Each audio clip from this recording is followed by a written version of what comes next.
काँग्रेस राष्ट्रवादी काँग्रेसमधली धुसफूस सिंधुदुर्गात सुरूच आहे आणि त्याचं लोण आता नंदुरबार लोकसभा मतदारसंघातल्या शिरपूर तालुक्यातही पोहोचलंय।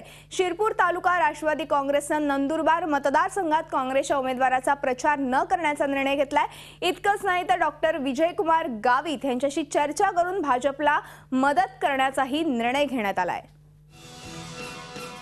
नंदुरबार लोकसभा मतदारसंघात शिरपूर तालुक्यात राष्ट्रवादी काँग्रेसने आघाडीचं धाबं दणाणून टाकलंय।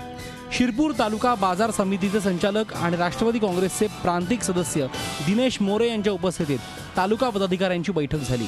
त्यात स्थानिक पातळीवर राष्ट्रवादी काँग्रेसचं नुकसान होईल अशी भूमिका काँग्रेस नेते घेत असल्याची भावना व्यक्त करण्यात आली।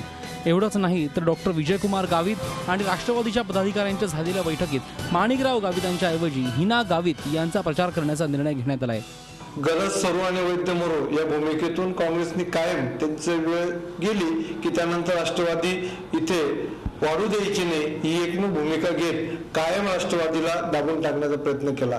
यावेळेस आम्ही पदाधिकारीच काय पण संपूर्ण तळागाळातला कार्यकर्ता देखील काँग्रेसचा उमेदवाराचा प्रचार करायचा नाही ही भूमिका घेऊन एकत्र आला। डॉक्टर गावित साहेब भेटायला आल्यानंतर आम्ही आमच्या पक्षाच्या बॅनर खाली राहूनच त्यांना समर्थन देणार आहोत। त्याच्यानंतर काँग्रेस पक्षाचा तो विषय संपलेलाच आहे। नुकत्याच झालेल्या जिल्हा परिषदेच्या निवडणुकीत राष्ट्रवादी काँग्रेसला 54,000 मतं मिळाली होती, तर 9 पैकी 60 ठिकाणी राष्ट्रवादी काँग्रेसचे उमेदवार दुसऱ्या क्रमांकावर होते। इतकंच नव्हे तर गेल्या लोकसभा निवडणुकीत डॉक्टर गावितांच्या भावाला 26,000हून जास्त तर भाजपला सर्वाधिक 39,000 मतं मिळाली होती। त्यामुळे शिरपूर तालुक्यातल्या राष्ट्रवादी काँग्रेसच्या कार्यकर्त्यांची ही भूमिका काँग्रेस उमेदवारासाठी धोक्याची घंटा आहे। प्रशांत परदेशी, झी मीडिया, नंदुरबार।